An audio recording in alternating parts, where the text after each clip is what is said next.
Clowns एक ऐसे जीव जो शायद पैरानॉर्मल और नॉर्मल के बीच कहीं होते हैं। कई लोगों को भूत प्रेत और आत्माओं से शायद इतना डर नहीं लगता जितना एक क्लाउन से लगता है। ये कहानी भी ऐसे ही एक क्लाउन की है जिसका कहर एक छोटे से शहर बैरक टाउन में कुछ ऐसा फैला कि वहां के लोगों ने घर से बाहर निकलना ही बंद कर दिया।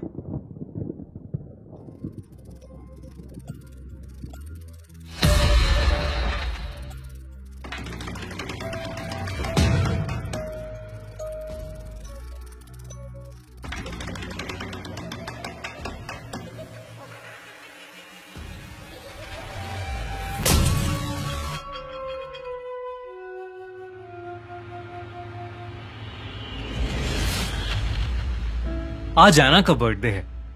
वो पूरे 13 साल की हो गई है। उसके बर्थडे पर उसकी मॉम मेगन और डैड स्टीव ने पूरा घर सजाया है, पर एना ने सुबह से अपना कमरा ही नहीं खोला।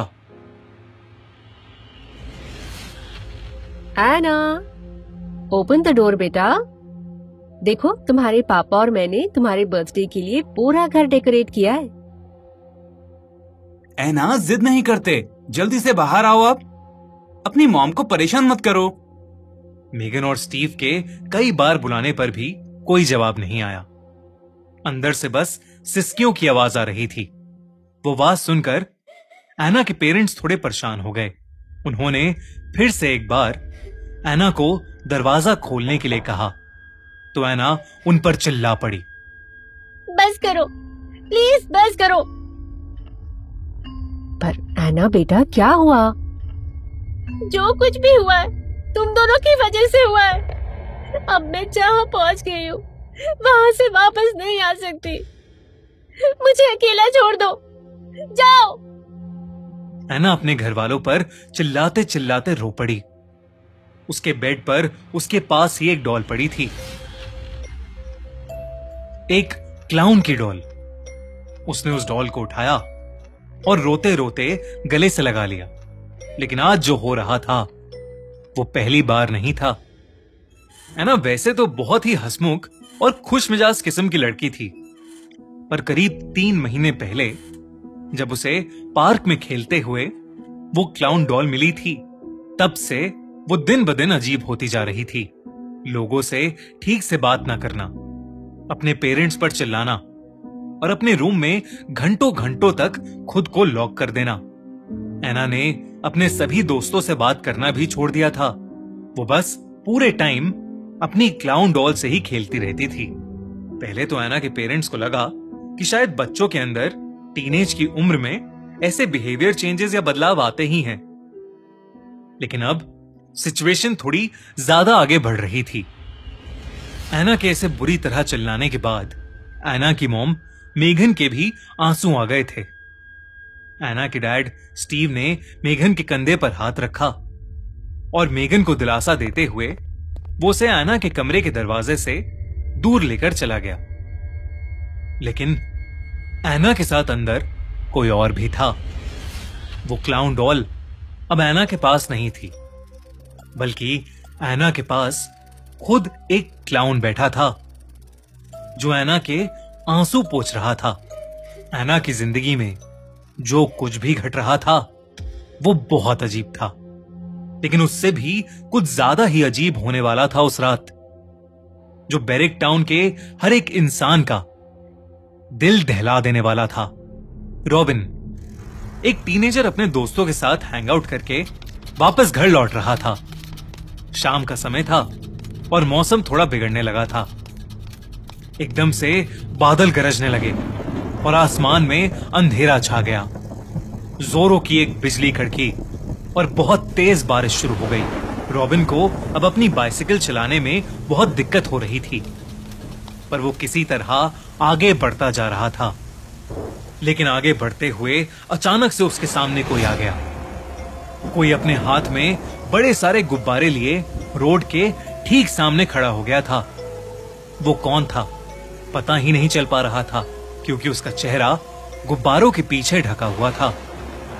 रॉबिन को कड़कती बिजली और बारिश में कुछ भी ठीक से नहीं दिख रहा था। ताकि वो उस इंसान से टकरा न जाए, इसलिए उसने जल्दी से अपनी बाइसिकल का हैंडल मोड़ा और उसके हैंडल मोड़ते ही उसकी बाइसिकल रोड पर फिसल गई और रॉबिन धम से जमीन पर नीचे गिर पड़ा। गिरने की वजह से उसके पैर में चोट लग गई थी। रॉबिन नीचे जमीन पर गिरा हुआ था और जब उसने आसपास उस इंसान को देखने की कोशिश की जिसका चेहरा गुब्बारों के पीछे छुपा हुआ था, तो वो इंसान दूर दूर तक कहीं नहीं था।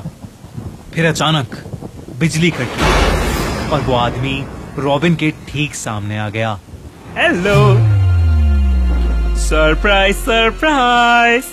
रॉबिन के सामने कोई और नहीं बल्कि एक भयानक दिखने वाला क्लाउन खड़ा था, जिसे देखते ही रॉबिन कांप उठा। लेकिन इससे पहले कि वो कुछ कर पाता या कुछ कह पाता,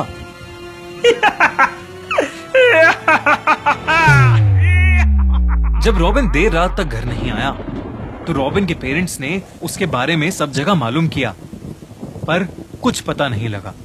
जब कहीं से कुछ भी इंफॉर्मेशन नहीं मिल रही थी तो उन्होंने पुलिस को खबर की। पूरे शहर में रॉबिन की खोज शुरू हो गई। छानबीन के दौरान एक पुलिस कार उसी रोड से गुजर रही थी जिस पर रॉबिन कुछ देर पहले अपनी बाइसिकल से गिरा था। वो पुलिस कार एक जगह आकर रुकी। वहीं पास में रॉबिन की बाइसिकल भी गिरी पड़ी थी। उस कार में से 2 ऑफिसर्स उतरकर रोड के दूसरी तरफ के एक पेड़ को देखने लगे। दोनों के चेहरे का रंग पीला पड़ गया था। जल्दी से सर को फोन लगा।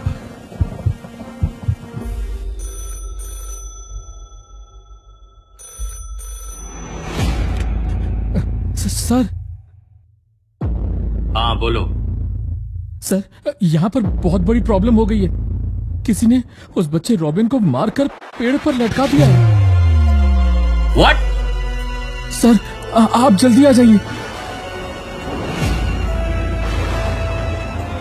रॉबिन मर चुका था। उसकी गर्दन से अब भी वही गुब्बारे लटके हुए थे जिसे वो क्लाउन अपने हाथ में लेकर घूम रहा था। एक और चौंका देने वाली बात ये थी कि रॉबिन के पूरे चेहरे पर एक क्लाउन का मेकअप लगा हुआ था। वहीं दूसरी ओर उस रात एना के चेहरे पर अब फाइनली एक मुस्कान थी और वो उसी डॉल जैसे दिखने वाले क्लाउन के साथ अपने कमरे में नाच रही थी। रॉबिन की मौत से पूरा बैरिक टाउन कांप उठा था, लेकिन किसे पता था कि रॉबिन की मौत तो बस एक शुरुआत थी। दोस्तों, ये था खूनी मंडे की पहली ओरिजिनल सीरीज द क्लाउन का पहला एपिसोड। क्या हुआ उस शाम रॉबिन के साथ? कौन है वो क्लाउन और क्या सच में उसी क्लाउन ने रॉबिन को मारा है या इसके पीछे कुछ और राज है? एना को भी एक अजीब सा क्लाउन दिख रहा है। क्या वो मेंटली अनस्टेबल हो गई है और हेलुसिनेट कर रही है, या उस क्लाउन डॉल में कुछ पैरानॉर्मल छुपा है? ये सब जानने के लिए चेकआउट द क्लाउन का दूसरा एपिसोड फ्राइडे 21 अक्टूबर। दूसरे एपिसोड की नोटिफिकेशन के लिए बेल आइकन दबाना मत भूलना। और अगर आपसे वेट नहीं हो रहा तो स्पॉटिफाई पर आप सुन सकते हैं द क्लाउन के सारे एपिसोड्स, यानी फुल सीरीज, अभी के अभी only on our podcast the horror show by Khooni Monday. Link in the description and pin comment. और गाइज, अगर ये एपिसोड पसंद आया है तो इस वीडियो को लाइक करो, सब लोगों से शेयर करो और कमेंट्स में हमें बताओ कि आपको इस एपिसोड में सबसे अच्छी चीज क्या लगी।